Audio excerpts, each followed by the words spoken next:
masibingelele ekseni kuyiSabatha lomhla ka5 kuFebruary kunyaka ka2022 sithi kusokuhle kumaNazaretha njengoba kuyiSabatha ekseni sibingelele kumfundisi uJS Mhlongo esinayo la e-studio sibingelele nakubalaleli bonke beInanda 88.4 FM labelalela khona sethemba sesivukile sawenza umthandazo wokuvuka sesingena kohlelweni manje mfundisi wenkosi asibingelele kuInanda FM kubona bonke abalaleli kuphina kuphi sasinyelela khona sithi imini yeSabatha mayibente kwamazwe amen siyabonga mfundisi sekuphinde kwasa namhlanje kuyiSabatha sibonga umdalo sigcinile saze saphinda sabazilana wasihlenga ingozini zonke bengase zisehlele nakuyo yonke imoya ekhona bimningi imoya iyavunguza abanye abavukanga nje namhlanje kepha thina siphila inhlanhla ukuthi sivuke abanye bavukile kodwa bavukele okhukhweni lokugula bavukele ezibhedlela abanye bavukele endaweni ngeendawo kepha thina sisavukile savuke khona emakhaya sakwazi ukuthi asigcina siqhube size sibe la mfundisi ngeSabatha edlule bekuvala umhlangano waseNtabeni inhlangakazi uma siqeda umhlangano waseNtabeni inhlangakazi kusuke sekuzolandela omunye umhlangano kuba umhlangano emva komhlangano la eNazaretha kuphela omunye umhlangano siyazi sesiya komunye futhi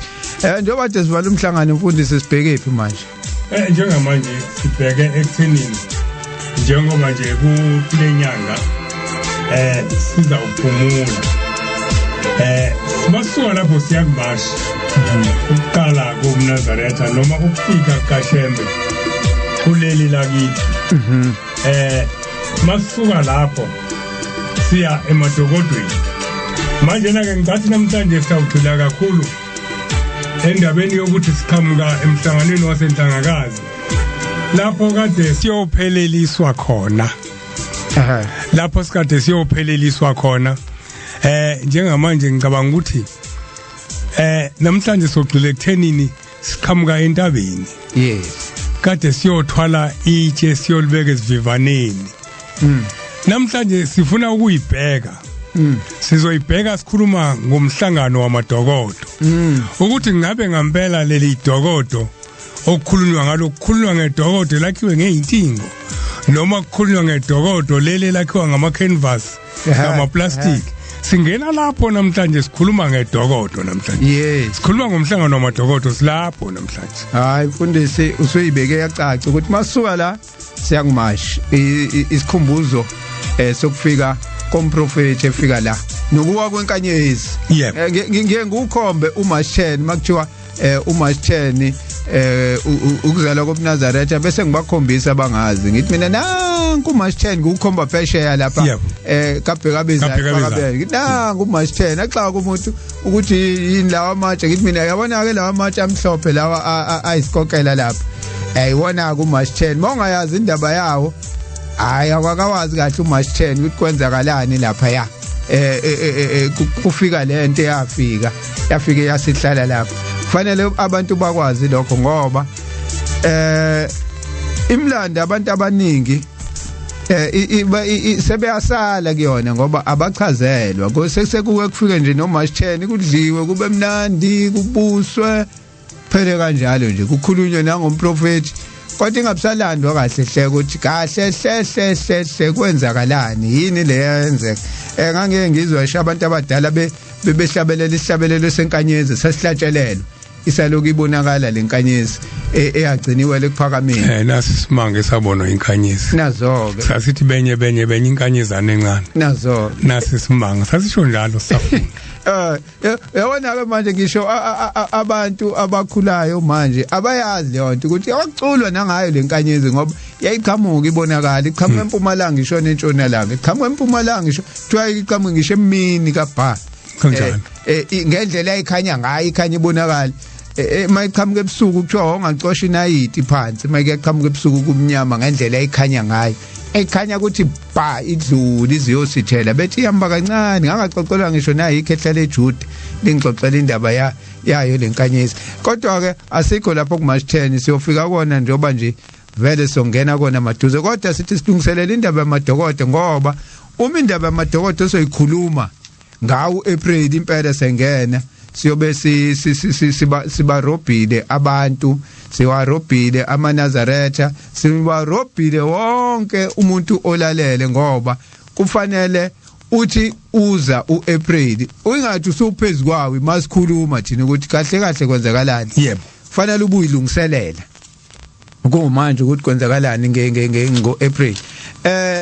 Mfundisi yini Dokodo lele ekuthiwa umhlangano wamaDokodo yini le Dokodo ekukhulunywa ngalo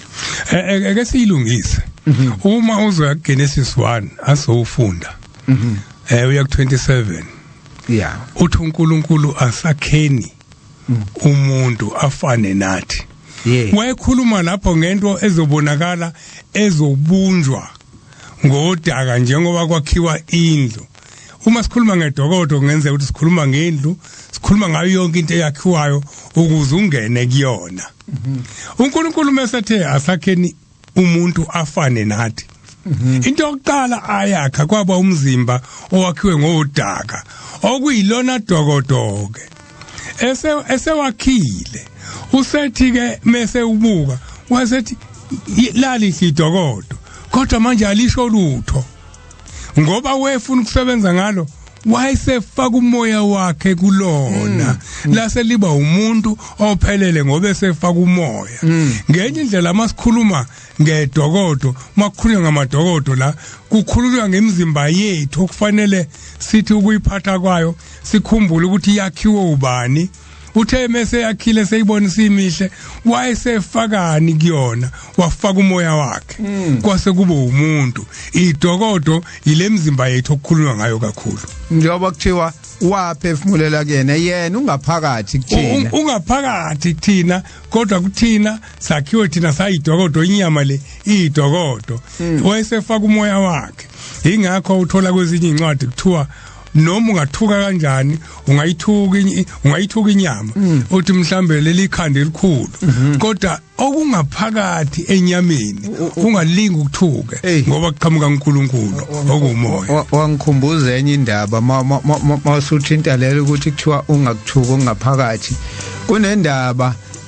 abanye abadala bathi babeke bayizwe ixoxwa inkosi ilanga kukhona abathi angasho ukuthi khona abathi ngoba inyanga yezulu like ixoxa ngendoda yejazi uma ixoxa imixoxo lendaba ngama version ayahlukene kodwa womabili akhuluma into eyodwa ngoba indaba isekutheni umprofeti umqalo waleli bandla umqalo wendlela ngenye imini esekuphakameni wathumela wathi ucela kubizwa amadodana akhe lawa amabili yokuyinyanga yezulu nenkosi ilanga JG Shemba abanye bamazi kanjalo AK Shemba abanye bamazi kanjalo uma kukhulunywa ngelanga nenyanga uma ke ebabiza umprofeti ethi akubizwa amadodana akhe aseyalwandwa la ekade ehleli khona uma efika amadodana akhe amfice ehleli nje phansi la endaweni la ehleli kuyona engathi wayichema ehleli phezukwethi wasehlala ndlana abantu abami basebehlala phansi bobabili usethi kukhona indaba engifuna ukunixoxela yona namhlanje wayeseyiqala ke le ndaba ubaba omkhulu umprofeti uIsaiah Shembe uthi entabazo kwakukhona indoda eyayiganiwe nje isanda kuganwa nje isencane ihlala nomkayo bengakabatholi abantwana le ndoda le ngale yaminyaka engakabi khona imoto ngakabi khona itimela engekho amabhasi so yayi ithi maye emsebenzini ivuka ekseni ihamba ekseni emsebenzini and indlela yayihamba yayinde kakhulu uma izoyihamba le ndlela ehamba mhlambe ngo4 ekseni ivuka ekseni ngo4 ihambe emsebenzini ihambe le ndoda iyothi mayibuya futhi iyobuya ntambama ekhaya ibuye mhlambe ngo7 ntambama ebusuku noma kuya ko8 so uma sikhathi ihambile le ndoda unkosikazi wayisala yedwa imini yonke la ekhaya sikhathi esela unkosikazi imini yonke la ekhaya esela ekhaya kwakunomakhelwane wayengaphesheya lapha yakwasekhaya komuzi wale ndoda so nomakhelwane lo ehlale ebuka lapha ngaphesheya yabotha awu kunomakoti lapha afisa ukumbona lo makoti hayi kwathi ke ngenye imini umakoti mayihambile emfuleni bese iyehla le ndoda phesheya imlandele naye ihamba ishona emfuleni hayi ithi fika ikumhlekahlekisa nje emfuleni umakoti ibuye hayi imzibe hayi lokuyenza lento iphinde imbone nanga umakoti ephuma nocelembe yotheza hayi ihambe nayo hayi uthi ngathi bayahlangana ehlathini hawu makoti hayi baxoxa ehlathini hayi kuyaba imsize futhi izimthwese nenyanda hayi bahlukane nje ingasho lutho yaloku yenza lento le ndoda hayi baze bathi ukujwayelana nomakoti nendoda isijwayele nomakoti usejwayele umakhelwane lo kuyena emazini endaweni phela kwakuyiqala imizi yasemakhaya yazi igqagqene abantu ababaningi so umakoti nawe usenomngani nje la endaweni yasemtholini umngani wesilisa ngoba phela uyena umuntu esithi lokhu bedibana nje manje hawu makhelwane nawo la hawu hayi basale sebeyixoxela nje umakoti lo umuntu asemjwayele ngaphezulu ngisho komyeni wakhe yile ndoda le ngoba uyibona njalo uyibona nsuku zonke le ndoda ndinomusa le ndoda ngoba nasemfuleni hayi ifika imthwese ngisho imbiza hayi nasehlathini iphinde futhi hawu imsize nangenyanda lapha einkunini hayi ke kwahamba hayi asigcina siyibika le ndoda umakhelwane ibika la kumakoti lo ngoba phela sebebonana njalo vele yona yayinenhloso kodwa iloku ilalalisa nje hayi imshele umkamuntu imshele agcine evumileke unkosikazi naye hayi agcine ethathekile le ndoda hayi bagcina bethi mabenza into zabo hayi sohlangana endaweni ethizini bahlangane khona lapha esikhothini la behlangana khona emahlathini yahamba indaba njoba beloku behlangana emahlathini nje lapha esikhothini hayi yagcina indoda isithi hayi mina ngake ngikhathele manje lokho esihlangane esikhotheni yindaba ngingafiki ekhaya ngoba vele umyeni wakho usuke ngekho wali umakoti athi awungeke ngikwazi bayothini bona abantu bebona nakho ngena indoda emzini engekho umnumzane wekhaya hayi ithi indoda hayi ngeke abantu babone kanjani ngoba phela isemini la wonke umphakathi uzobona athi hayi wena umyeni wakho uhambe ekseni kusemnyama ngingaboni umuntu uyabona nje mina ngizovuka nami ekhaya ngathi khona la ngiyakhona bese ngicutsha uzothi mayiphuma nje bese ngena akekho umuntu ozongibona ayiphika unkosikazi le ndaba agcine evumile kodwa hayi nangempela kube njalo namandla omubi unesineke omubi unesineke unamandla nesineke into uyakwazi ukuthi nje aloke elandele kancane omubi aloke ekulandele kancane uyoze ungene khaxa igiyeni la lento ayifunayo awona ngempela agcine evumile unkosikazi ngoba phela le ndoda loke sebeyathandana futhi sekukhona uthando la hayi kulungileka ke sense hayi kodwa incikazi hayi nangempela ithi mayiphuma indoda abengena lo uyohlala lize lishoneke ilanga ngoba phela ngeke abonakala ephuma emzini umnumzane engekho mabevumelene leyo uzongena kufanele ahlale lize lishone la ekhaya uyophuma futhi selithambe emilanga hayi yenzeke lento yabo hayi indoda manje igcina nesikhwele nomkamuntu iyona sefuna ukuba umnumzane la hayi ngeke nale ndoda yakho nje kwasha kwacima hayi ngeke hayi kufanele manje ngisayithandi nje indaba yayo ngilongibonana nawe nje ngilongibona nale ndoda lele ngoba iba khona mhlambe ngamasonto mayingasebenzi ayibone hayi kodwa nje manje usenesikhwele kodwa manje uyena oyishende la sinjalo isona ngoba singena kancane kodwa manje maze sifuna ukukonisa ngempela sifuna kusale kukhonya sona usichelele bese sithi manje kufika umoya sithi ngizowela phezulu kwakho nazo hayi igcina le ndoda le ibona ukuthi hayi ba sekuyithando phela kodwa wena usamdlisa ngani nje umfakele noma uchiva hayi unkosikazi ngeke ngikwazi indoda yami hayi isuke indoda hayi ihlala ibotha unkosikazi akavuma ukubulala indoda hayi bese ithi yona izoyenza ke iplan iyodwa ingamtsheli unkosikazi lo wale ndoda bese ya enhlizweni yayo ibopha itulo ukuthi no into engizoyenza ngizovuka ekseni ngoba le ndoda yathi mayihamba bese kuba nendawo eyibridge enomfula nje unezizibe esikhulu umfula omkhulu lo bese le ndoda le ivuka ithi izovuka ekseni bese kuthi ngayizolo kodwa ihambe yofuna imbokodo enkulu bese iginqe la ebridgeini ibeke nje maphakathi nebhlorho ishiye kanjalo ngayizolo ntambama ebusuku lembokodo yayo bese ekseni isulayo lithi ngizomlandela uyothi maye maqondana nje nalembokodo le bese ngimshaya la isijungujungwini ngemuva ngimthele phansi bese ngithatha intambo ngimbophe ngimbhanqe naleli idwala manga idwala into enkulu kakhulu kodwa nje imbokodo nje ngoba phela into enkulu ngasho futhi idwala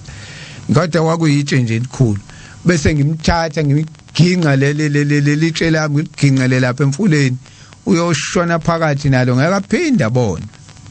hayi elibopha itulo lakhe nangempela avuke ngalelo suku athatha intambo le umkhumbi lo ahamba nawo angathi umkhumbi inganazazi nokuthi yini umkhumbi makhuluma asikhulume ngentambo asikhulume ngentambo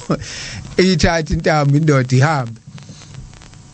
hayi ayilandela ngempela le ndoda isekuseni hayi abantu emakhaya babengaxwayani kangako phela abantu kwakumuntu nje hayi shuthi nale uhamba phambili hayi soficana nendoda le mhlambe sihamba indlela yodwa hayi na uzothola umuntu azoxoxa naye hayi imlandele lokho imlandela kancane ize fike phezulu kwebridge hayi bese iyaqala iyacathama hayi mayifike eduze la kuyena abese imshaya imthele phansi ukhudulele eduze kwayo leli tshelayo bese ikhipha intambo yayifaka ijazi indoda le hayi bese iyasheshisa angaze kube khona uqhamukayo bophi kanti ayisaboni yatatazela ihlanganisa nayo nejazi ihlanganisa netshe la ikhipha enkulu lentambo yayo yabopha iziqinise kanti kaxelile ijazi la kulento eyibophayo hayi dudu liginqe le ukeke ijazi ukushone konke emanzini phakathi banyamalala kanjalo bobabili abazi ukuthi baphelelaphi usethi ke umprofeti emadodaneni akhe uthi ngiyabona abantu abami le ndaba enginixoxela yona noma ningoyona kangakanani emhlabeni kodwa uze uthi mawona ungayoni inhliziyo yomuntu ngoba enhlizweni yomuntu ila kuhlala khona uNkulunkulu le ndoda yakwenza konke lokhu kanti uNkulunkulu noma isimncishile indawo kweyayo inhliziyo kodwa wayekhona wayekulalela konke ekucebayo ngamaceba amabale ndoda futhi ekhona enhlizweni yale ndoda konke kwenza uNkulunkulu wayekubuka kanti izoziplani izifeki lamaplana nje uNkulunkulu uyabuka yathi mayisiyenza lento isithi siphumelele wavela uNkulunkulu naye wayenza naye yahamba phakathi yashona khona lapha manje Mfundisi ngikhunjuzwe ile ndaba okwewayithinta yebo wamaDokodo ethu okuwona unkosikazi naye samngena isona walona iDokodo khona incwadi khona incwadi ekhuluma okufanele siqaphele ngizayifunda okufuna siqaphele ukuthi ngaphakathi einhlizweni zethu uNkulunkulu ufake isiqhwaga esiumoya oyingcwele omubi mefuna ukuzuza indawo eDokodweni eliyinyama yethu intalwa nayo oqala ulwa nalomoya ofaka uNkulunkulu owuthando lokugcina imithetho eke ngiyifunde lencwadi siqaphele singaweli kule ndawo incwadi kaMarko 3 sizayiqala ku27 size siyofika ku30 akekho ongangena endini yesiqhwaga phange impahla yaso uma engabophi kuqala isiqhwaga andukuba aphange indlu yaso. Manje na ke omubi into ayenzayo uyazi ukuthi uNkulunkulu ngaphakathi edokodweni eliyinyama yethu ufaka isiqhwaga esukukholwa wafaka ingilosi ezonqoba noma ezogada leli dokodo. Mayiqhubeka ke lencwadi ithi ngiqinisile ngithi kini abantwana babantu fakazela lento yokuthi inhliziyo yomuntu ungayoni. Ngiqinisile ngithi kini abantwana babantu bayakuthethelelwa izono zonke ngokuhlambalaza noma kungangakanani abangahlambalaza ngakho. Kepha lowo ohlambalaza umoya ongcwele ngana kuthethelelwa naphakade kodwa unecala lesono esingapheliyo ngokuba bathi unomoya ongcolileyo. Kusho bani lapha inkosi uJesu? Kusho inkosi uJesu. Uthi noma abantu bangathuka kanjani bangasho lonke amahlazo ngawe kodwa umoya ofakwe uNkulunkulu ngaphakathi kwethu mawungathukwa. Mfundisi, abantu baqala njengoba sasibizwa ngokuthi singabangoni, siyisizwe sabangoni. Ngicabanga ukuthi okhokho bethu babeyazi lento ukuthi umuntu uNkulunkulu. Mawubona umuntu ubona uNkulunkulu ngoba samadodana namadodakazi kaNkulunkulu. Manje awukwazi ukubona umuntu ngoba mawone umuntu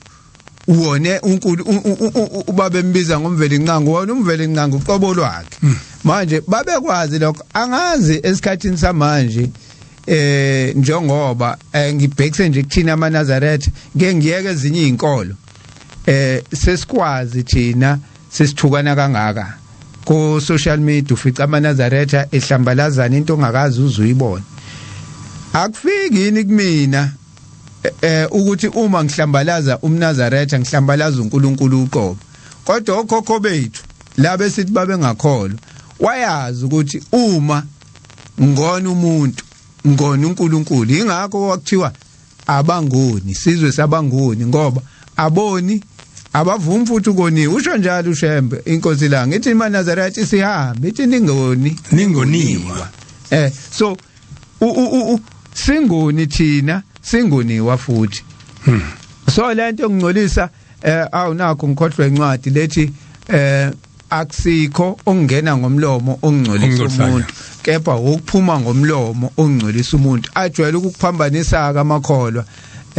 amaningi athi leyo nto ichaza ukuthi singadla noma yini. Ifana nayo le ndaba yamaDokodo ngoba makukhulunywa ngeDokodo ucabanga indlu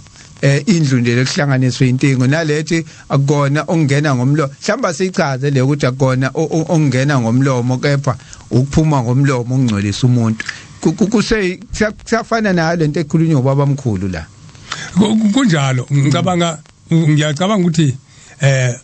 baba Smbothi usazoyixoxa le ndaba. Kodwa izinto eziningi ezingena kuwena ziyalingcolisa iDokodo. Yes. Ngikhumbula insizwa angizoyixoxa le ngifuna ixoxo wena le yamaDokodo nensizwa eyayenza zonke izinto eziphambene nokulunga.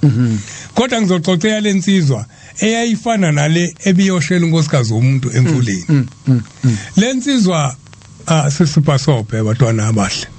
Lensizwa ithi inkosi yasekuphakameni ulanga phuma sikothe nabo lithawule abangula.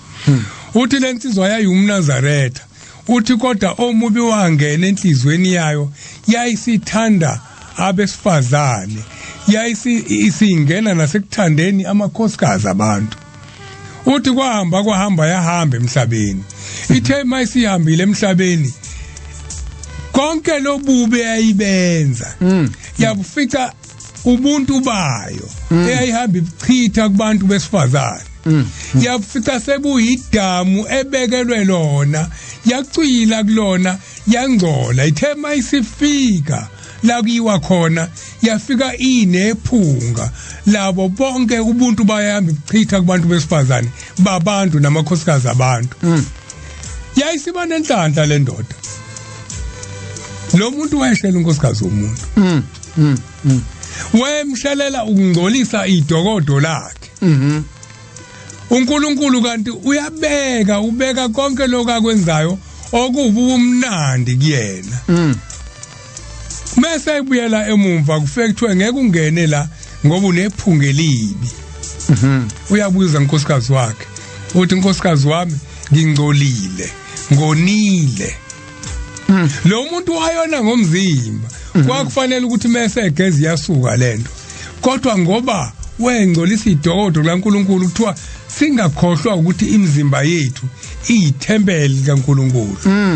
wengcolisa lona uNkulunkulu ebese ugeza umzimba ebese chitha konke lokuphansi wakuyisela endleleni azohamba ngayo kwamvimba uyafika lapha kuthiwa uyanuka nephunga wanikelelwa lo muntu kwayimande ezobonga unkosikazi wakhe waba nenhlanhla ingabe mina ngizoba nayo leyo nhlanhla hey mfundisi ikhona leyo ndaba okhuluma ngayo kule ncwadi le ethi intshumayelo zenkosilanga inkosilanga ikhuluma indaba yaleyo ndoda sengikhohlwe ipage ukuthi kubani kodwa abayifunayo sesingabakhumbuza futhi kwazona lezi incwadi njalo zikhona ziyatholakala einambeni esoyishiya kumina noMfundisi intshumayelo zenkosilanga ilethu uShembe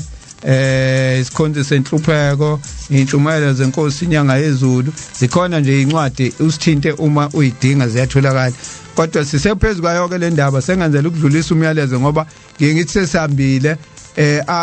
angithinta athi kunencwadi nakhuluma ngayo lapha singayithola cha ziyatholakala nje kuthina lezi incwadi oyidingayo Mfundisi lento lena ibalekile le esiyikhulumayo ngoba siyayingcolisa thina ngeindlela eziningi okade ngisekule ncwadi le ethi akusikho ongena ngomlomo ongcolisa umuntu kepha ukuphuma ngomlomo le ndaba le ichaza ukuthi sengenza ukuthi ngiveze ngoba ukukhuluma into sishiye phakathi kubuye kuhlupha abantu bagcina bedidekile uma ngihlambalaza umuntu noma ngimthuka lo muntu ngisuke sengimngcolisile yebo ngisuke sengiyingcolisile kwamina ngamazwi engwakhiphile kulomuntu sike sakhuluma noma salalela umshumayeli uZuma ngeSabatha edlule kade sidlala iclip yakhe ethi wathi ubaba mkhulu wathi nje nxa ukunqapha kuleli bandla usumngcolisile umuntu usuyingcolisile usuwenze isono esikhulu ngokunqapha nje usuwenze esikhulu isono ngoba unqapha sekuyinhlamba so okuphumayo ke lokho okuphuma ngomlomo kumuntu naye lencwadi sengisizwa umfoko amandla uMateyu 15 verse 11 ithi akusikho ongena emlonyeni okungongcolisa okungcolisa umuntu kepha okuphuma emlonyeni lokhu kungcolisa umuntu uMateyu 15 verse 11 iBhayibheli leli lamaBhayibheli esiZulu abuya angididise mangithi ngiyafunda Mateyu 15 verse 11 abayifunayo leyo ncwadi yes so into engiyikhulumayo ngomuntu iyona emngcolisayo nami ngiyayingcolisa mhlawumbe kukhona isono futhi esike nokungcola nokungcolisa iDokodo ngoba masikhuluma ngomuntu sikhuluma ngeDokodo njengoba senkonzweni yamaDokodo kufanele mhlambe siloko sikuveza lokho ukuthi okungcolisa iDokodo ilokhu nalokhu nalokhu khona isono esingeze singakhuluma ngaso kakhulu kepha siyasithola lapha kuQuran iloko aphathi iQuran nje ngiyikhohle ngihlale ngivakashele kodwa hey yazi iningi izinto ezidla kuQuran abantu kufanele bakwazi lokho na iQuran maNazaretha nijwayele nithenge ube neBhayibheli ube noQuran nibe nazo nje incwadi nezihlukahlukene nezezinye izinkolo ngoba kuningi esikuthola lapha kuQuran kukhona isono esingcolisa iDokodo okuhleba ngesilungu bathi backbiting ukuhleba kuyisono esibi kabi ukuhleba umuntu kufana nokuthi ubone umuntu enza into embi bese uhamba ukhuluma ngaye kwabanye abantu ungamtsheli yena lapho usuku usumngcolisile kwayena lowo muntu ngoba ilento yathi umuntu ungihlambalaza emphakathini usumngcolisile umuntu emphakathini kunokuthi uqondene umtshele wena ukucasulile umuntu wasuthi wena lokho kusibani bani usutshela ubani yazi njalo ungenza ukuthi nokuthi kungcono ukukhuluma nomuntu ngoba ufuna hlambise luleko kodwa hayi uhamba utshela bonke abantu usufuna ukubaphendula ukuthi bamzonde lo muntu lapho kusuyamngcolisa ngoba umqhatha nabantu manje abanye usumenza into engcolile emphakathini ku-Islam ke ikhona le nto kuze kuthiwa ngosuku lokwahlulela noma lokuvuka uyobuzwa ngendaba yokuthi wenzani ngaleli dokodo leli uNkulunkulu ayikunika lona kuthiwa kunemibuzo yobuzwa kuthiwa wenzani ngempilo yakho wenzani ngobusha bakho wabusebenzisa kanjani ubusha bakho sikhathi usumusha ngobuze uma waba nengcebo kuthiwa waba nengcebo emhlabeni wawuthola kanjani lo mcebo kufanele uchaze ukuthi wawusebenza kanjani uthi ushembe kupheleni kwalomthandazo thabathi igejulimo uzophila ngakho uma usutholileke lo mcebo waphila ngawo ke wase uwenze njani wawusebenzisa kanjani kufanele kuthiwa lo mcebo uNkulunkulu wona wamsiza ngani uNkulunkulu lo mcebo wamlekelela ngokuthini uNkulunkulu njoba kunezintandane njoba kunabantu abahluphekile abadinga usizo njengoba kufanele kuhambe ivangeli njengoba kufanele imisebenzi kaNkulunkulu mningi akona nje ukuhlala unikezana nabantu ama-food parcels ziningi imisebenzi kaNkulunkulu esuka idunga imali ukuze ikwazi ukuthi yenzeka ngoba nempi yomubi ilwa ngemali siyayibona igcwele ko TV kusetshenziswa yonke into uyobuzwa ke na ukuthi wathi mawubona lesimo wena ngemali yakho wangabona ukuthi ngesimo ungasebenzisa le mali yakho ukuze ubhekane nalesimo ukusiza uNkulunkulu ukuze umbuso wakho njengoba sihlale siphethe incwadi nje njoba ngisho ngithi nansi incwadi yamaSulumane ngiyiphethe ekhuluma ngesono sokuhleba icaphuna kakhulu lapha kwiQuran waba nalo ke iQuran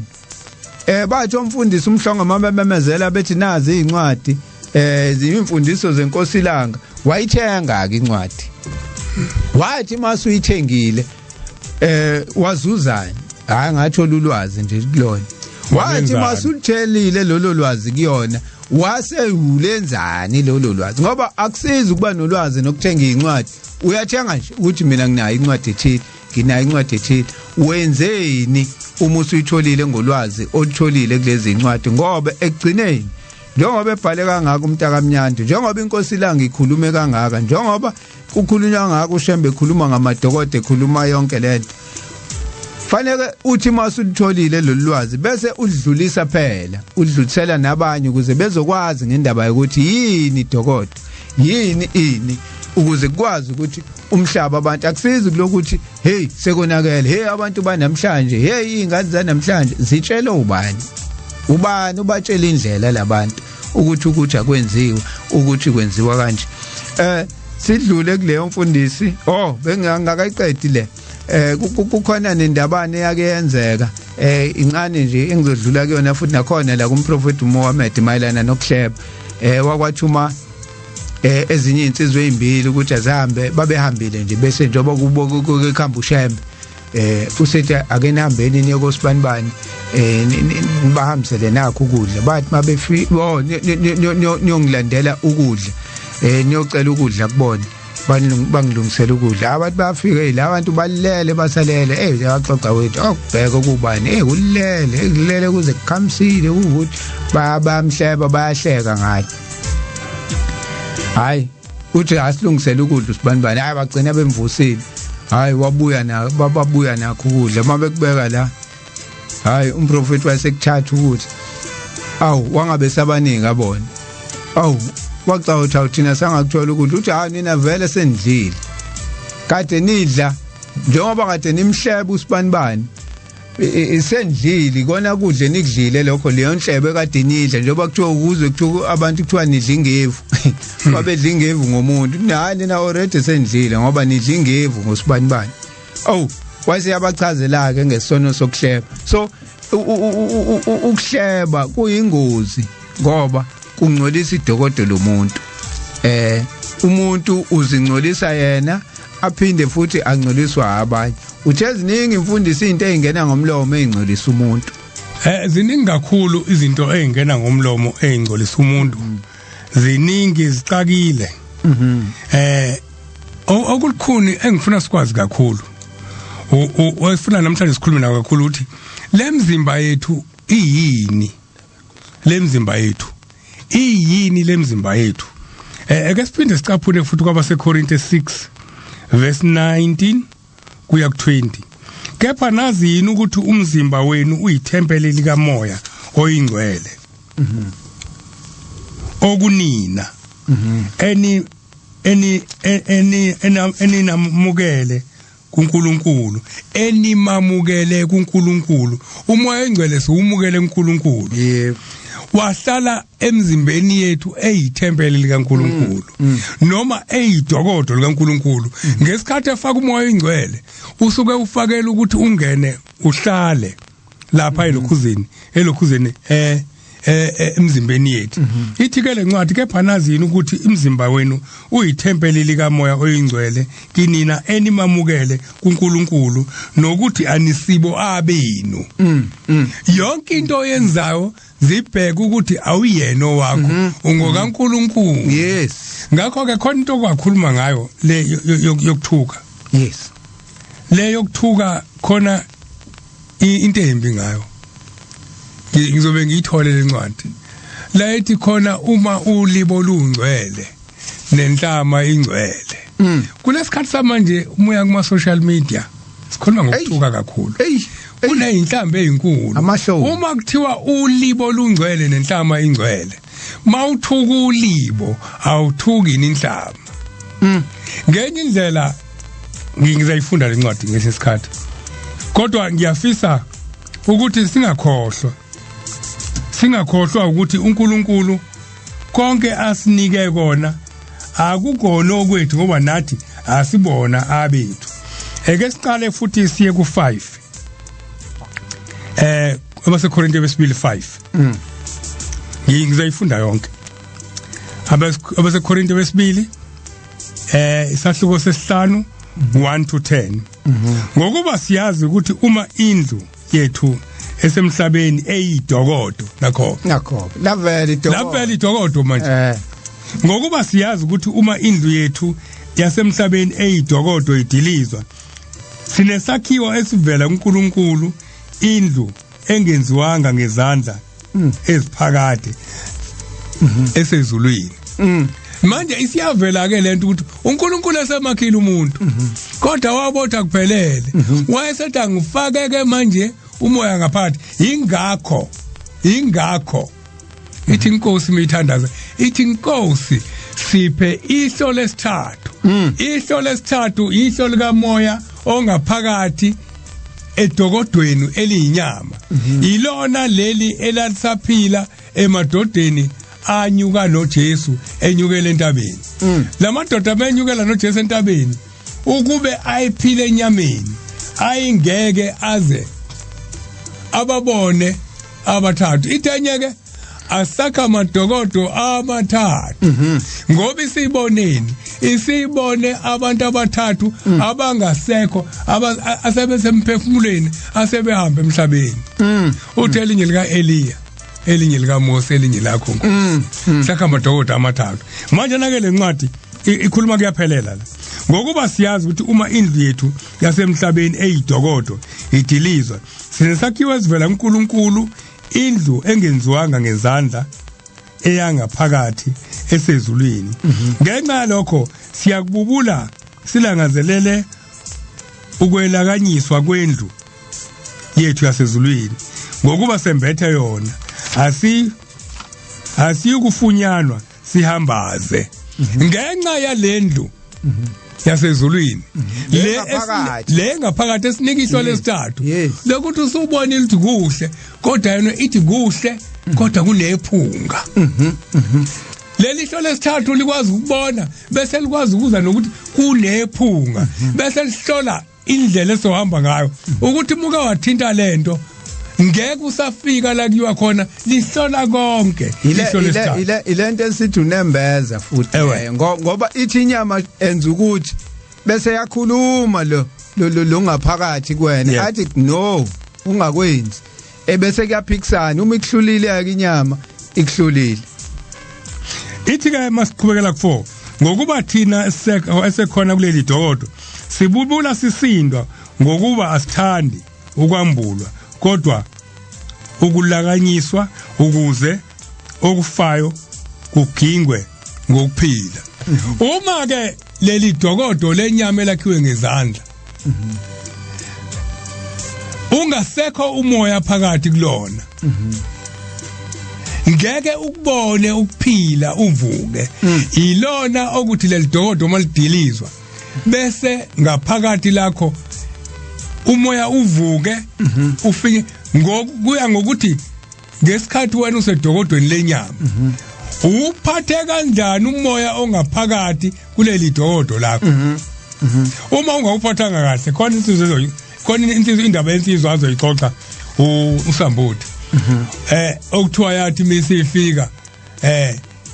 yangena indlinhle ithe misihleli phakathi yabona kugcwele umule indlu yonke makugcwele umule indlu yonke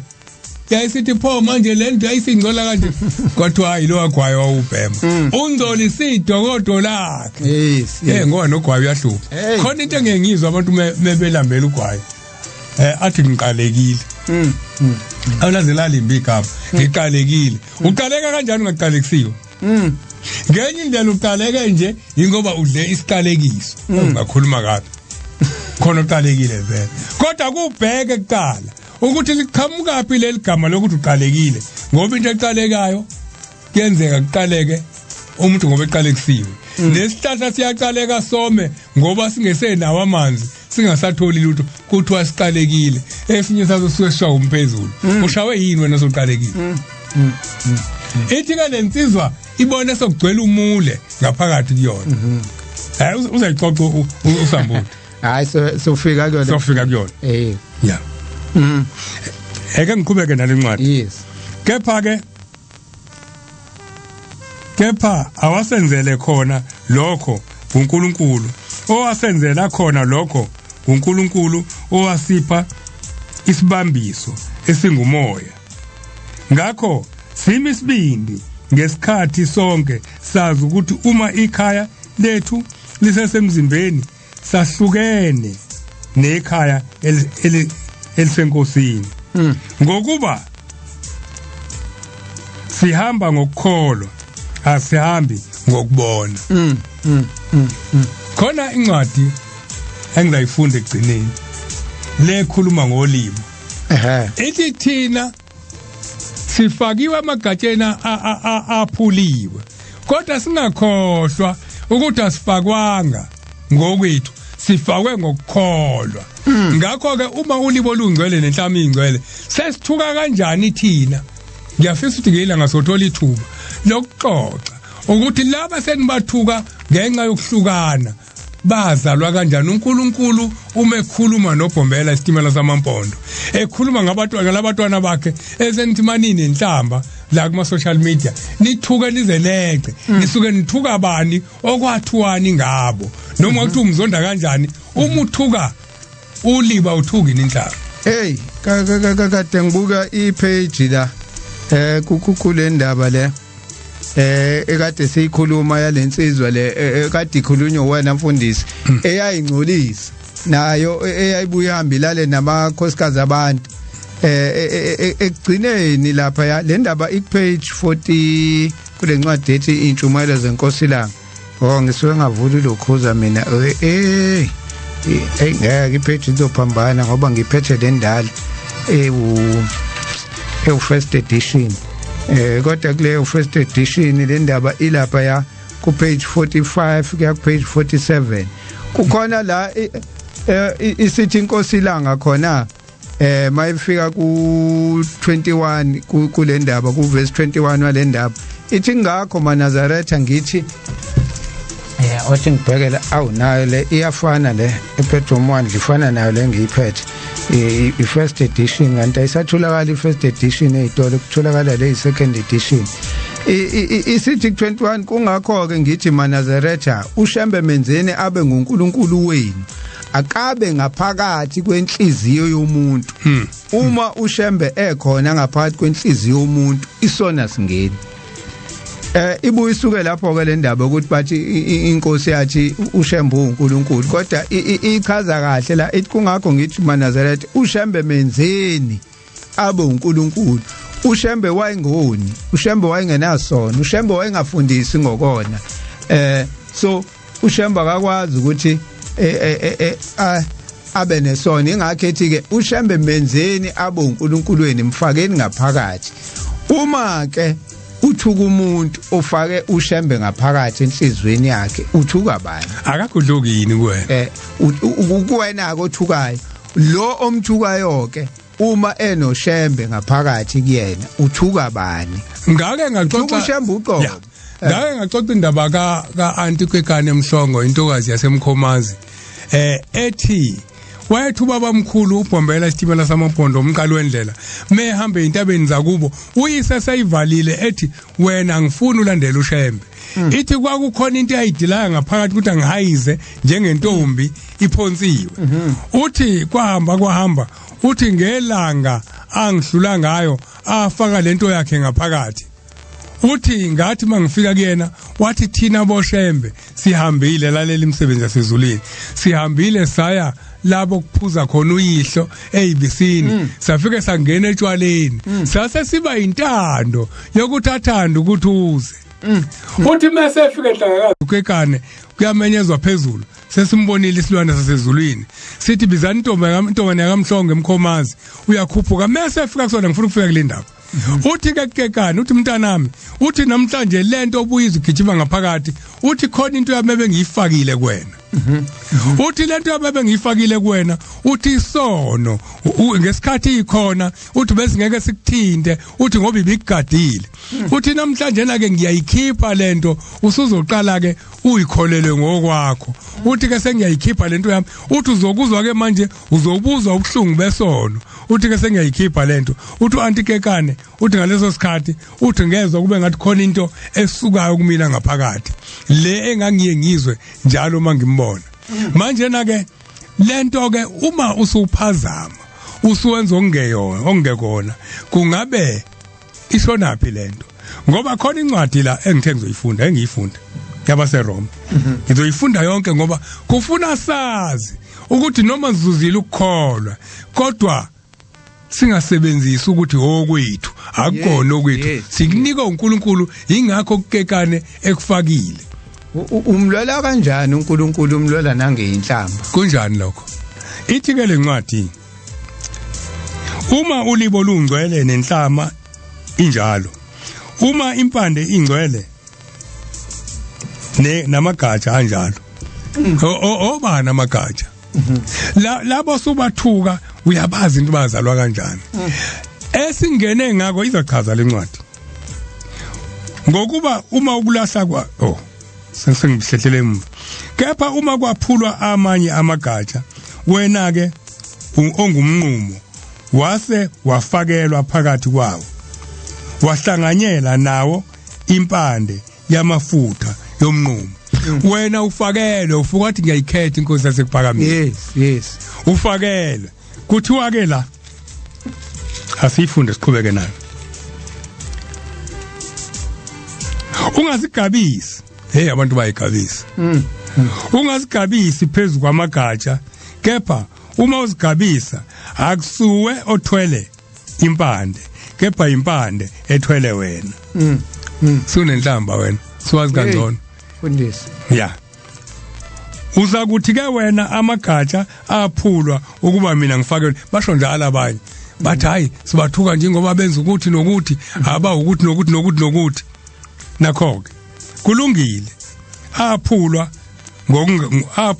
ngokungakholwa. Wena ke umi ngokukholwa. Ungasikhukhumezi kepha yisaba. Akona nokukhukhumala ukukhomba abantu abangcolile nababi. Akona nokukhukhumala lo. Ngikhumbuza indaba kaMfarisi. Kwakungumfarisi nomthelisi bebeyothandaza. Efika umfarisi lapha ema ebheka phezulu uNkulunkulu eincoma egukumeza uNkulunkulu eyasho ukuthi yena muhle wenza ukuthi nokuthi lafika umthelisi waguqa wayithoba uNkulunkulu wayibika inkosi indaba ixoxa inkosi uJesu wayithoba wacela intethelelo wathoba uNkulunkulu wayisethandaza isibuza inkosi uJesu ukuthi phakathi kwalabo bobabili uyimuphi umthandazo wamukelekile basho bonke bathi umthelisi kodwa kwakuyisikhulu lesi umfarisi isikhulu phela abantu abaphethe ithempeli laba abantu abakhulu kakhulu ubali izinto azenzile usekhohle akayena owakhe lezi zinto azenzile uzenze ngoba kuvume uNkulunkulu usethi zenziwe yena akona ukukhukhumana lo mfundisi ngicela sithi ukudlula la esihlabelelweni sidlule esihlabelelweni bese sibuya okuwena umphuzisa umngani wakho adakwe nawe futhi uJehova uyophendula isandla sakho udakwe aveze ubunqunu bakho kusho incwadi kusasa bese kuthiwa izingane zamaNazaretha ziyadakwa izingane zamaNazaretha zukuthi usekhohliwe umzali usethi uyonikela uhlushwe ingane usekhohliwe ukuthi wenzani lengane esesiswini masibuya la esihlabelelweni mfundisi sizoka singene kuyo le ndaba osuke wayithinta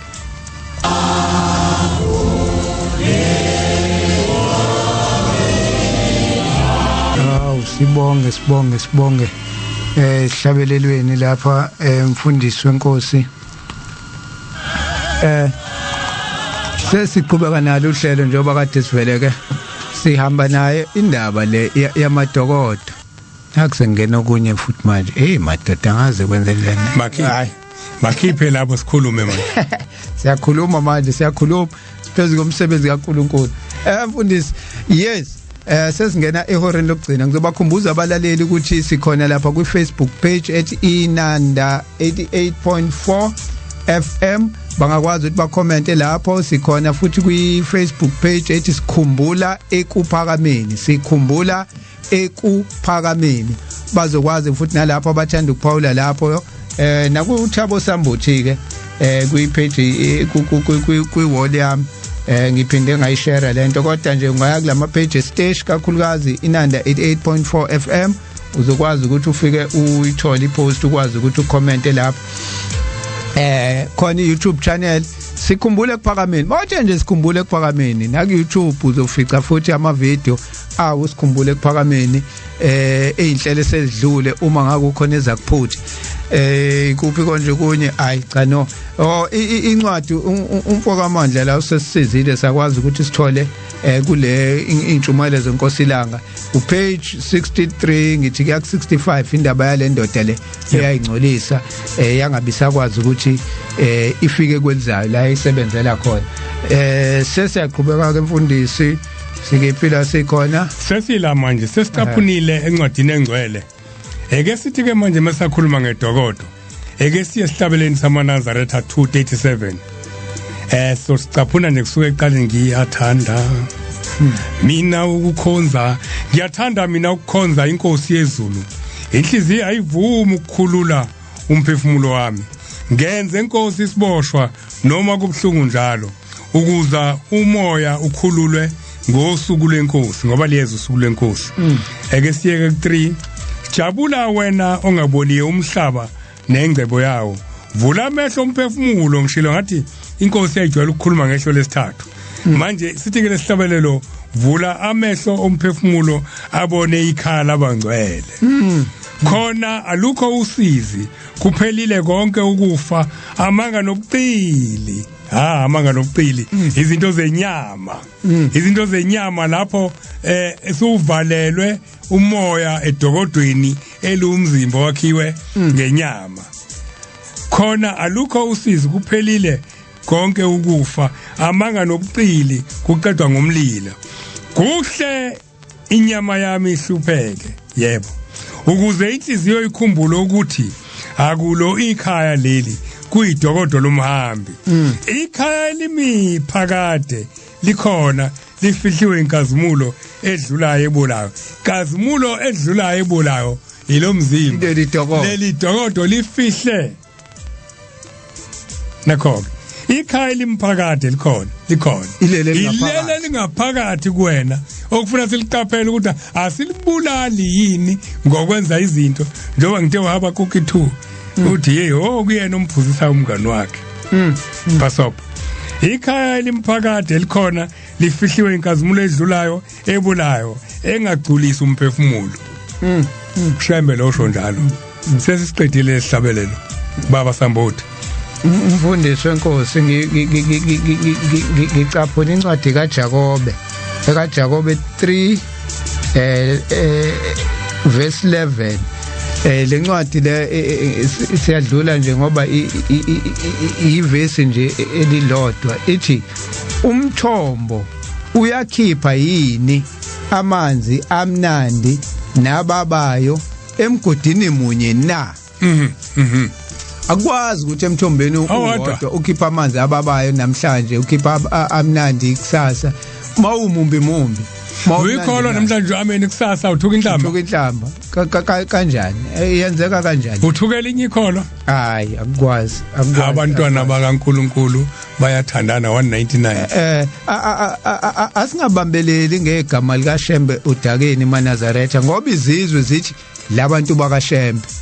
ithina sithuka uShembe janibheke labantu bakaShembe ukuthi hey labantu bakaShembe ave akunhlamba hey labantu bakaShembe ave kuukuthi hey labantu ungazi ukuthi izinto zafundiswa uShembe ngiyabonga mfundisi ukuthi ufunde nesihlabelelo ukuthi uthini uShembe ngalezi zinto esikhuluma ngazo ngoba ngempela ngiyabaqhuquzela nabantu abangewona amaNazaretha ukuthi yabona namhlanje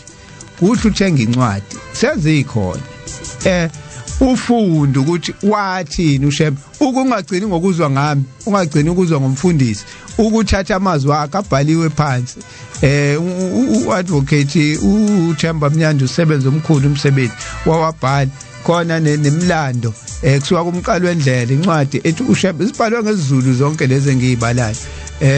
khona noMan of Heaven ke wena mawuthanda isingisi uzomuza uShembe ukuthi wafundisani angabi ithina sithi mase senza izinto zethu abantu bese behamba bethi labantu bakaShembe kusuke sekumuntu wakaSambothi lapho ungathi uthi umuntu wakaShembe bosho nje ukuthi hayi mhlawumbe ungathi imfundiso yakaSambothi kodwa akuyona yakaShembe ekaShembe ke lento esuka isibheke eceleni engisuke ngiyenza akahlanganise lutho naye ubongibiza nje ngesibongo mase ngiphethe ngingabe ungasho ukuthi hey abantu bakaShembe mangenze ukuhle ngoba uShembe akufundise emhlabeni okuhle nje akaze azakufundisa into afundisa into ebhedayo mfundisi siyadlula manje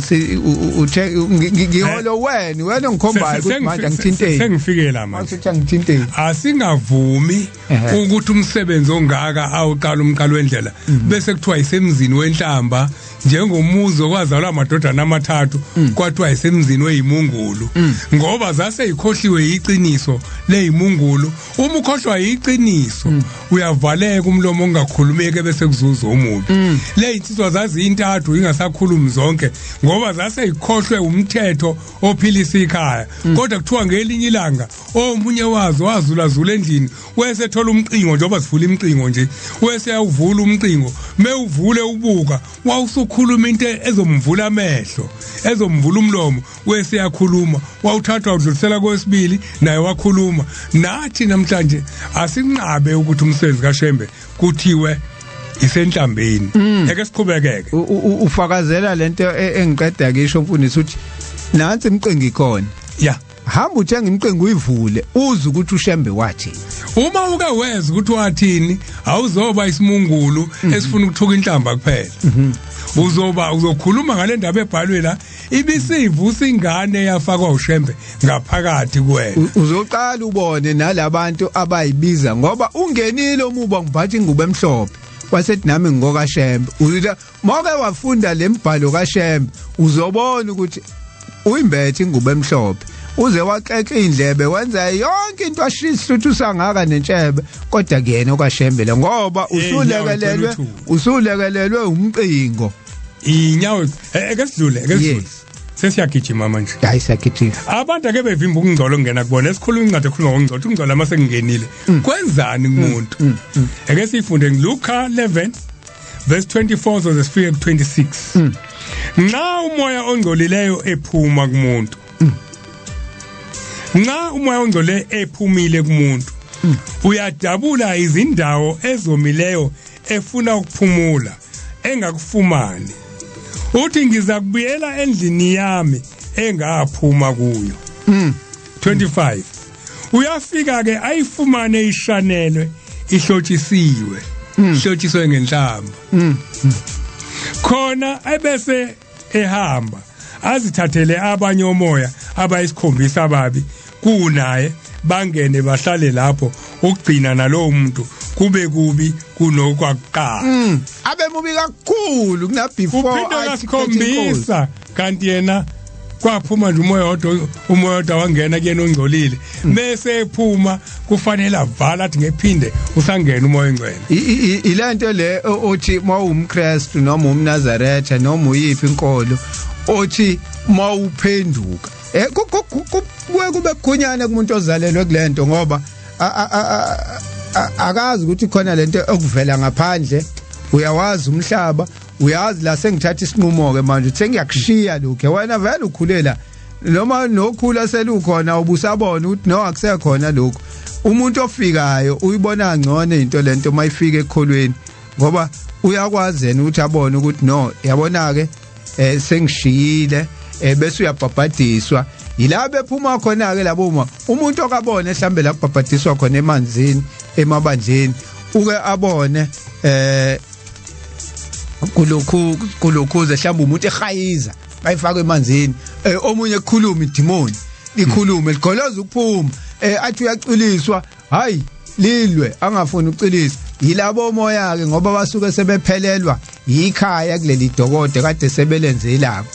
bayaphuma ke labo moya bese ngena umoya oyingcwele ngaphakathi uhlala uma usuphumile kodwa ngoba usukuhamba untunta la omunye ungalitholi elinye idokodo ongangena kulona ingakho lezi ndawo njengamajoyinti indawo lezi enexokoxoko ethi ushembe singahambi kuzona ngoba lemoya ila ifika khona abantu behlangene ehamba ifuna imizimba bese ikwazi ukuthi ifike ingene mhlawumbe ungazokuthiwa nje hayi nasebholweni ungayi hayi nake khona indawo la lemoya yazi ukuthi ngizobafica behlangene la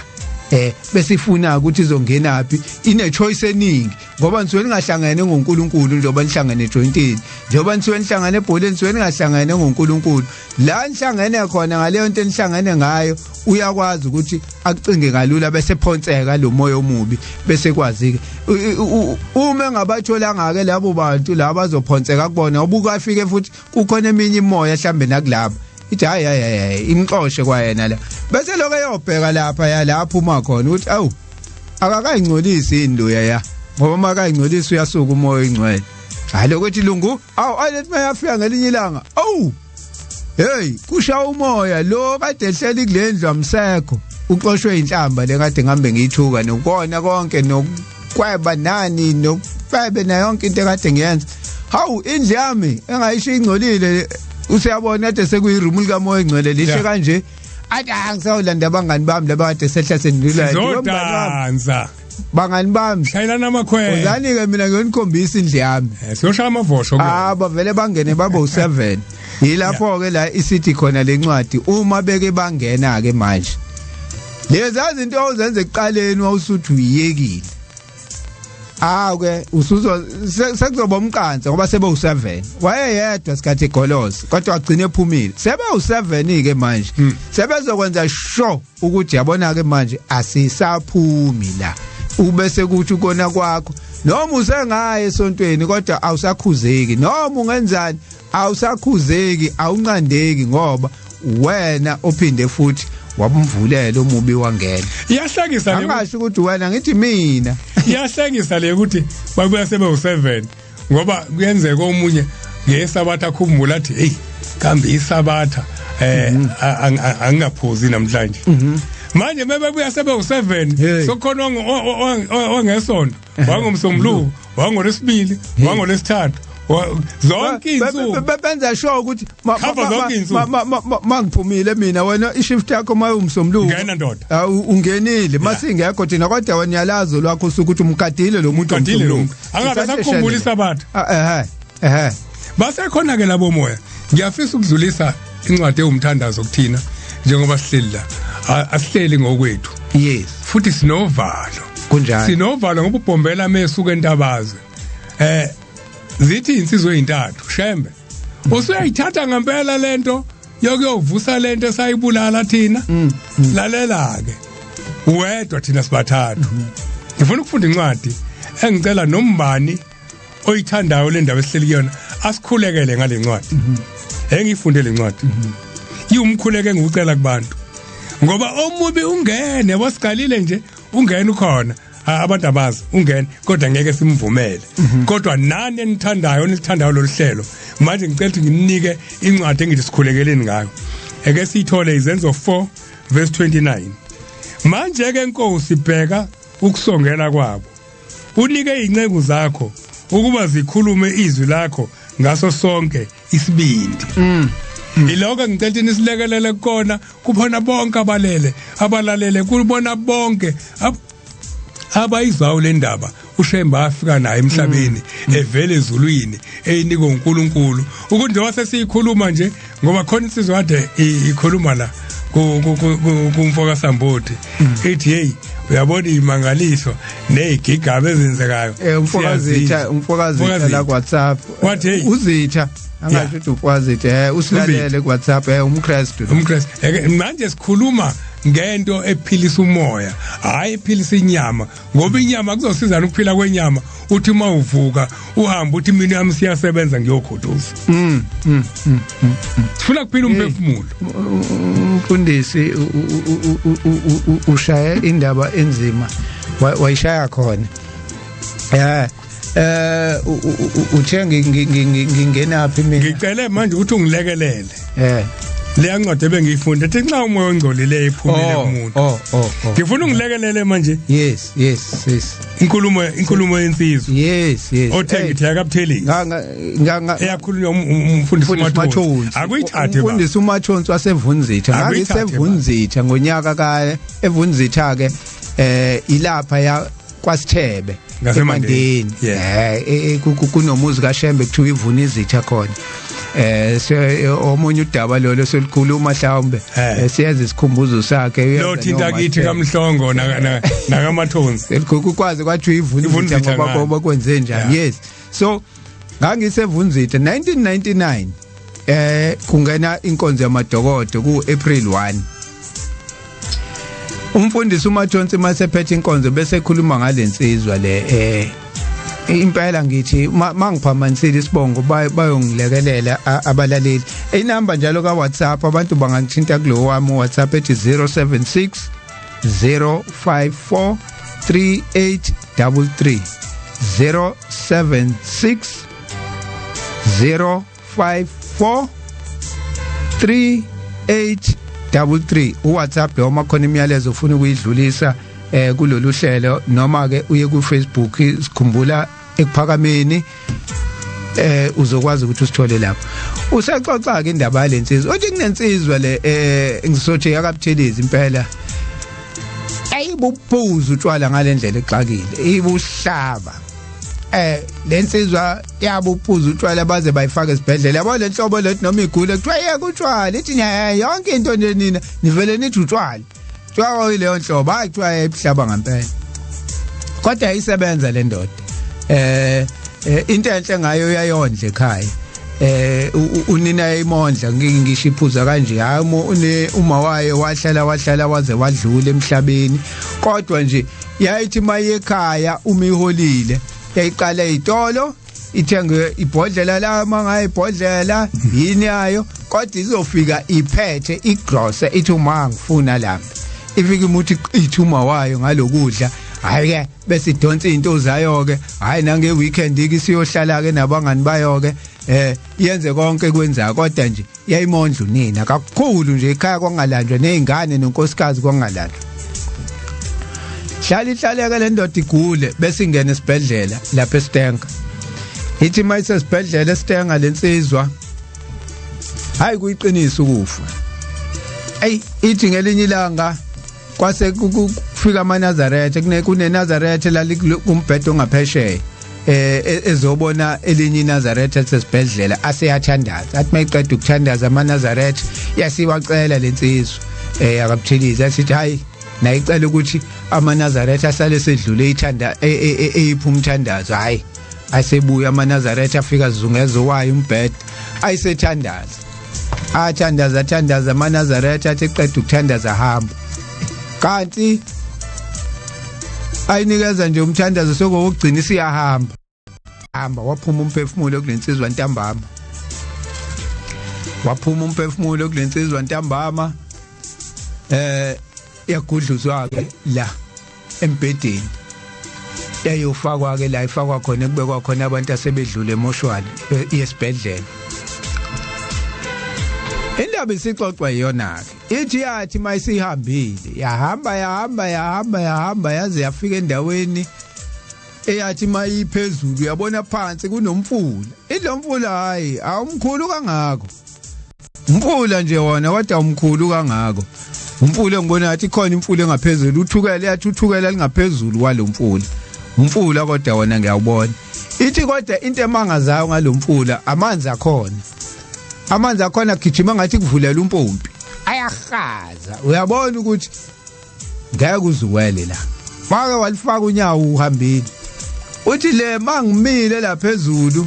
hey ngiyabona nanka amakholwa yivatho ngeyivatho lapha phansi bayehla bayenyuka bashona le bathi nyanyanya bashona le uthi bamile abanye bamemeza abanye baxabana nabafundisi la bashaya abafundisi babo babuza izulu ukuthi lephi izulu nani sithembisa lona kanti emhlabeni masila bafaka uthi sezagcwala ivatho ingcolile bayabuza bathi lephi izulu kanti wemfundisi osithembisa lona emhlabeni uthi nje ngisabuka kanjalo uthi ngaze ngahlala phansi ngayibuka lento yenzeka lapha enzansi emfuleni uthi kwase kuqhamuka umuntu ngaphesheya komfula uthi lo muntu ufaka umjivo omude omhlophe nesigqoko esimnyama ekhanda uthi ngathi ngimbona lo muntu wayigibela phezulu kwamanzi uthi wahamba phezulu kwalamanzi weza uthi ngabona lezi inkumbi igijima engathi ifuna ukuza la eqonde khona lo muntu uthi zaseziyoma khona uthi mayifika lo muntu esezofika ngasosebeni lomfula uthi bese ememeza igama lo muntu athi sibani wakasibani uthi bese vele uthi bese jikjela intambo nje uthi akuyona nentambo enkulu uthi intambo encane uthi intambo ejikjele khona la phezulu kwamanzi bese ethi inyathela la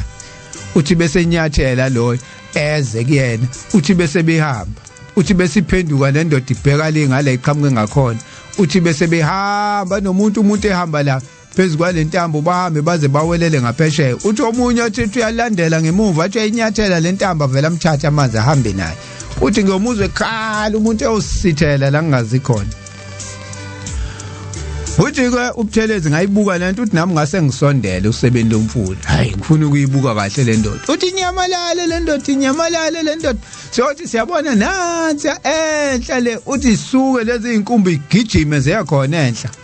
elazi ibone khona ifika imemezo yedwa ithathe lo yedwa ihambe naye uthi into ngayibona ithi mayiphenduka ibheka le engubeni yayo la emahlombe ngemuva kubhala ukuthi ishembe uthi ngase ngibona ushembe lokukhulunywa ngayo ihlele kuthiwa shembe hawu ngase ngimfica la lo shembe uthi yenzeka lento uthi ngihleli phela mina amakholwa uthi kugcwele kakhulu amakholwa la uthi ngiyihlaleleke eceleni mina uthi kodwa ngithe ngihleli ngabuka lapha phezulu futhi ngibona kunomuntu lapho uguqile ngathi uyaphalaza kuphuma inyoka ebovu emlomeni uthi lento isize igoqile la phansi inyoka lento uthi kwase kukhuluma izwi lathi kuyakumangalisa indokho okubonayo lapha uthi ngathi mina lo umuntu ophuma inyoka ebovu uthi ngiyaqala ukubona inyoka ebovu uthi laselithi izwi elikhulumayo la lathi hayi akuyona inyoka lo eyibonayo lo yamuntu wajeziswa kudonsa ulimi lwakhe wayenamanga amanga akayixabanisa njengoba ubone seluzwe kwa ulimi lelo seluzwe lwayinqwaba lapha phambi kwakhe eselihlele ngathi inyoka uthi uthi ngathula uthi yahlala uthi waseqhamuka futhi lo muntu uthi wavela waqonda ngala kuhleli khona mina ke manje qhamuka lapha ngaphesheya nalomjiva wakhe mina ngihlangana phi naye phela ngoba ulanda amakholwa la uthi mayifika lapha phezulu komfula futhi uthi wasememeza mina ngegama sibani uthi ngathi kudlula uthi waphendwa memeza bathi sibani uthi ngasabela wathi asambe hosi uthi ngeza uthi wajikijela lentambo uthi ngibonile abantu benyathela kule ntambo uthi nami nganyathela hawu basethi bheka la kumina ke ungabheki phansi uthi ngase ngibheka umhlane wakhe la uthi ngabuka umhlane wakhe ngamlandela njalo saze sawelela ngaphesheya uthi sathi masiwela ngaphesheya safica lapha ya ngaphesheya komfula kunamatshe ayinqwaba amatshe basethi bheka itsheli negama lakho la uthi ngafica amagama amaningi amatshe abhaliwe uthi ngiliqukula itshe hayi alinale lami igama uthi bheka ngalanga nje ematsheni ngaphansi kubhalwe igama lomuntu uthi ngithi ayi alikho lami igama uthi ngawabheka wasethi yekela likho wathi asambe uthi lapha ya kunetshe nje likhulu eliyidwala nje likhulu uthi wasefaka isandla la emjiveni wakhe uthi wasekhipha isiwahle sokhi uthi wasefaka kuleli tshe lokhi uthi ngabona itshe livuleka kwavuleka ngathi kuvuleka umnyango ngathi ngiyalunguza hawu uthi ngibona uthi ngathi ke manje mayivula la ngibona nje amafunana wasethi asambe uthi sathe singena la kulomnyango kulelitshe uthi sahamba ngathi yandiza nalomuntu kodwa nje simile uthi sahamba saseqhamukela komunye umhlaba ngabona kunamasimu la lapha abantu bayasebenza uthi sehla uthi kunanemizi uthi khona umuzi ke sehlela kona owawuno round abathathu abahle abafulelwe phezulu uthi sehla samegcekeni kulabo round uthi sathi makusenjalo wayesethi imala uthi ngama uthi wayesehamba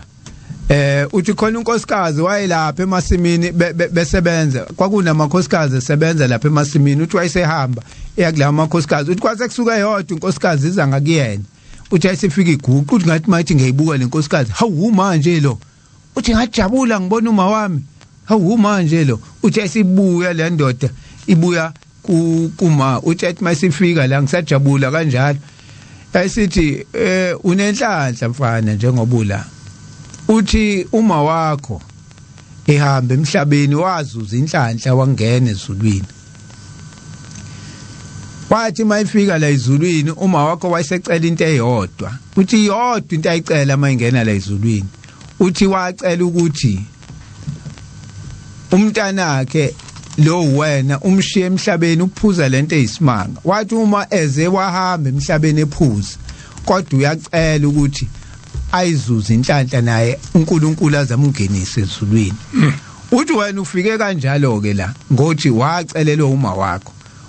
uthi ke wayisethi ke ushembe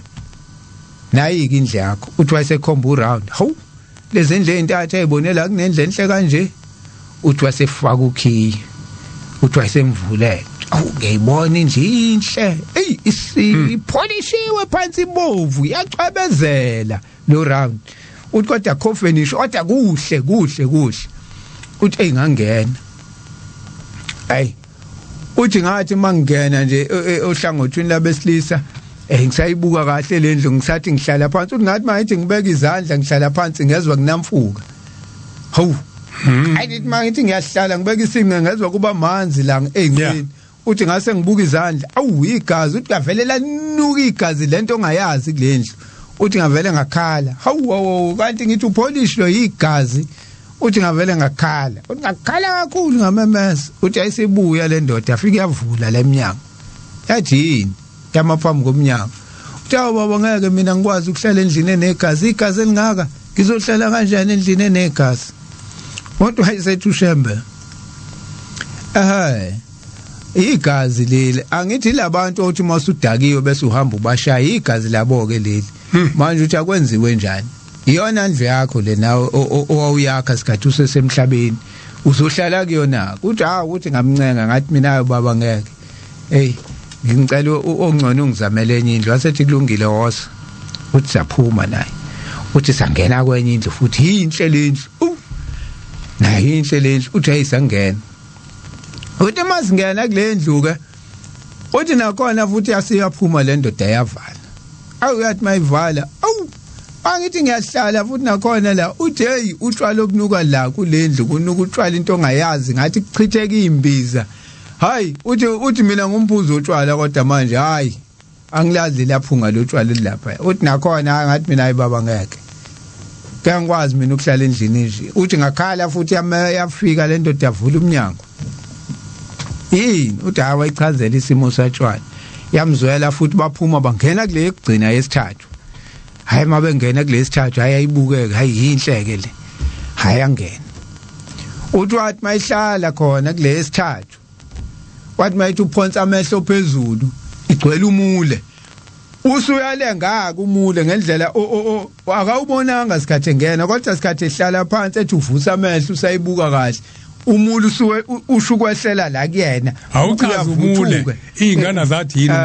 umule ile uqinisile mfundisi umule ilento endlini yesiZulu lekuthiwa isexhibeni ekitchen ukuthi makade kubaswa la bese iba lapha phezulu yakhiwa intuthu uyibonise unomsebenzi njalo umule ngoba ukwazi ukulapha ngeshilwane njalo sokhuluma kodwa ngelinye ilanga umsebenzi womule ukuthi wenzani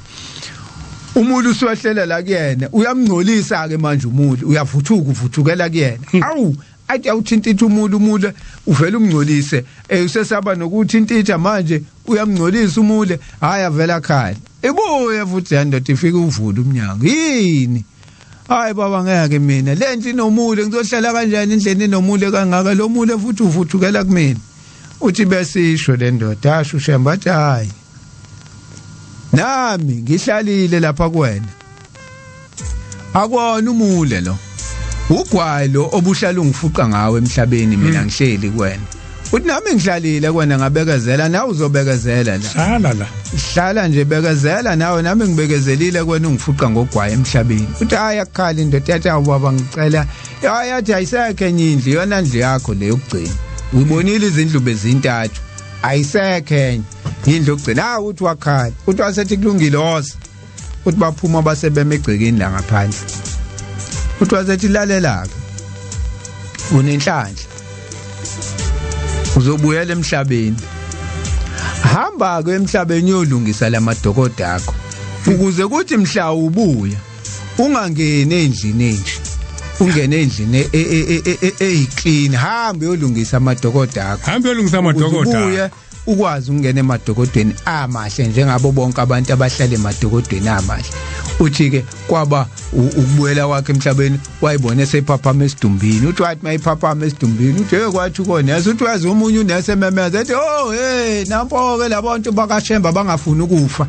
abafa njalo bavuke ayithi manje unathi uke wabona athi thandazelwa amaNazaretha futhi manje wazi ukuthi naleli iNazaretha uthi uthi hayi labantu bakashemba bafunje ukufa Nkosi yami uthi ngoba ngavuka ngakhwehlela uthi ngaphuma kanjalo ke uthi ngase ngihamba ngekhaya ke yakho iNazaretha akekho wayikhona uthi ngathi mangifika ekhaya uthi ngase ngihamba ngenduneni uthi ngamemezela ngasho ukuthi induna ngizokwenza umsebenzi ngizobe ngihlaba inkabe ekhaya uthi ngamemezela ngamema bonke abantu uthi ngaye eManazaretheni ngafenga uthi namaNazaretha axakwa nje ukuthi hawu ubuthelezi wangena esibhedlela wabuya wase umuntu angahlanganise lutho nokukhona umuntu weshibi indaba eManazaretheni ifika kanjalo ke ubuthelezi wakamaphumulo ayi bese yabiza amaNazaretha nangempela afika amaNazaretha ngosuku lomcimbi kube iwona aphatha umcimbi amaNazaretha ihlatshwe inkabi kwenziwa yonke into bese kuthi mase kuyinkonzo bese bachazela le ndaba ke yenzekile ukuthi ke wangenza njani bese bamchazela ukuthi indlela yokuba iNazaretha yokwenza ukuthi kanje wabeka lapho ukuthi wala ubuthelezi wayesephilela ukuthi akalungisa iDokodo lapho ngoba uyibonile indawo angene kuyona kade khonjiswe ngale la kuya khona imphefumulo ukuthi cha uma ngiyiphila kanje ngizoya lapha injalo indaba sengibuka imizuzu yethu imfundisi siyishagalombili esene asicaphuna kokugcina ke manje ukuhlanza kweDokodo Timothy wesibili 2 siqala ku21 siya ku26 eyokugcina lesicaphuna manje sikhuluma ngokuhlanza kweDokodo yes ukuthi abantu abangalingcolisa iDokodo Timothy wesibili incwadi yesibili isahluko sesibili indimana yama-21 kuya kuyama-26 ngalokho uma umuntu ezihlanza kulezi zinto uyakuba isitshwa esihloniphekayo esingcwelisiwe esinosizo kumnini indlu esilungiselwe umsebenzi wonke omuhle. Kepha balekela izinkanuko zobusha ukuphuza nokubhema. Nakho. Kepha balekela izinkanuko zobusha ujonge ukulunga nokukholwa nothando nokuthula kanye nabakhuleka enkosini ngenhliziyo ehlambulukileyo. Nansoke indaba. Kepha ukuphikisana kobula nokungazi ukunqabe wazi ukuthi kuzala ukulwa. Inqeko kaKristu ayifanele ukulwa kodwa mayibe bunene kubo bonke inesu lokufundisa ibekezela ibalaya ngomoya obunene abamelene nayo kumbe uNkulunkulu angabanika ukuphenduka baze balazisise iqiniso basanguluke baphume ogibeni lika Sathane ababanjwe nguye ukuba benze intando yakhe. Amen. Amen. Amen. Amen. Mfundisi, njoba sesengasemaphethelweni sibonga kakhulu kumdali osigcinile wasipha amazwi esithemba ukuthi amazwi esiwakhulumile abevela kuye aphilisayo asiphilise nathi. Yebo. Nabalaleli abalalele abo ukuphila kubona abalaleli ke njoba ngishilo na ku Facebook bangangena bakhomente uma kukhona la sike sathi ukuphambuka khona sebeyosithethelela baphinde basitshela ukuthi no kukhona la sishayise khona bese besilekelela ngoba njengoba sila hayi ngoba sazi kakhulu nathi siyafunda uma kukhona abangasicobelela sikhona sebeyosilekelela lapho. Ngicela Mfundisi singakavali ngidlule edabeni lwangeSabatha edlule sasikhulumile indaba konje isipho lesikole sangakini endwedwe iseyibani eNdlovini. Yes kokwani udaba laseNdlovini sengikhumbula manje sesizophuma ngasho ngathi cha lizosukumelwa yimini uqobo lelo. Sengikhohliwe nje yazi ukuba busy ngithi ngizocela uma wengane ngeke ngimvuse ekseni kangaka manje ngocingo ngoba besingakhulumanga izolo ngeSabatha ezayo kubokuhlupha network ke nangala emakhaya ngizocela ukuthi athumele ivoice note esoyidlala ngeSabatha ezayo sahlukumela udaba laseNdlovini. Ngakhuluma nesikole laba babeyibiza ngekomiti ke noma ngagcina ngatholanga igama lomuntu engangikhuluma naye ngoba enambeni wakubhalwe nje ukuthi ikomiti. Ngabachazela ngoba umama ngikhuluma naye ekseni ngiyamfonela ukuba busy njalo. Ngikhumbula ekseni ngomsombuluko ayibo kunodaba kanje ngangithemba izolenza ngilenze ngeSabatha ngizolenza ngesonto. Ngakhohlwa ngesonto ngase ngomsombuluko ekseni ngavukela kulona fonela uma wengane ngamthola uma wengane athi nje kumanje ngila ngizo esikoleni ngizoshiya ingane bese ngilinda ngithi mina kuseni kangaka ngoba ko 7 kanje nje ngoba phela manje ngilethe yona esikoleni bese ngiyalinda ke lomhlangano wabo mhlambe kodwa bazongizwela ngoba emsebenzini umsebenzi esiwusebenzayo uyancikisela kufanele ngizame ukuthi ngiphuthume emsebenzini ngisazokhuluma nabo ngithi mina cha mama udaba selibikwe manje esontweni lo daba ulihambele akulona lokuthi ingane igangile esikoleni kodwa udaba lokuthi ingane igcina umthetho wenkolo ekuyona esonto esikoleni so udaba uthinta inkolo njengamanje usuthinteke abantu iNazareth Judicial Council abantu basesontweni inhlangano yasesontweni okuyiyona esizolisukumela lo daba shiya ingane uhambe emsebenzini ukhululeke nje uzozwa ngami. Awu umama athi hawu kanye impela bhuti ngithi mina yes enza kanjalo uzozwa ngami nangempela hayi salikhuluma kodaba salikhuluma kwagcina ke ukuthi ke nami ngiyasho ukuthi cha indaba ila and umzali ngeke akwazi ukuya kumsebenzi njoba nani nisemsebenzini ngeke akwazi ukuphula emsebenzini kwafika lockdown abantu basebenza 3 days kuona lo 3 days nithi akaphula azokhuluma indaba yenkolo cha ngeke azakwazi nayi indaba la ikhona kanje uma ke isikole singavumi kushuthi the next step ke uyazazi ke istep umfundisi esiyithatha ukuthi masuka la siya la kukunina ukuthi nenze njani kodwa mina bengicela nina njengekomiti konke lokhu futhi engikubhalayo nesikhulumayo nikudlulisele kuprincipal nihlale phansi nibonisane ngizozwa ngani ukuthi nithathe siphi isinqumo bahamba ke babonisana abazange babuye nakuma wengane kuze kwaphela isonto abakaze babuye abakaze futhi bayixoxa ingane kumkanjalo ingane iyafunda akukho inkinga esavelile sengikhumbula manje njengoba nami ngikhumbula kodwa ngathi uma wengane makhona okuvelayo sengiyozwa ngayo futhi akukho kube kusavelile mfundisi imizuzu emibili manje siphume sivalelise sesivalelisa shiye nezinamba cha asibonge inamba 060 61 31 515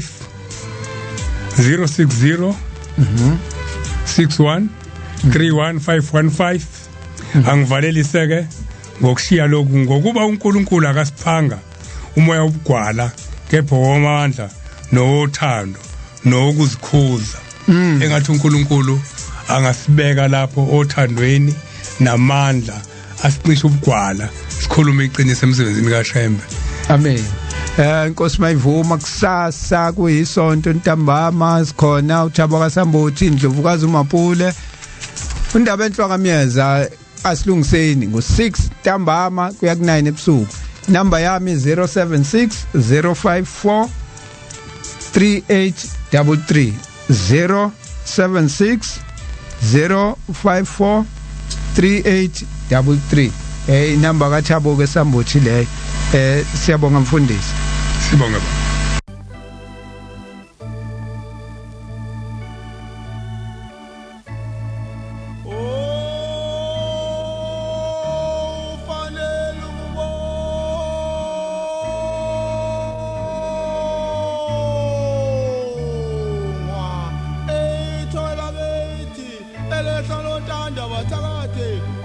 Undaba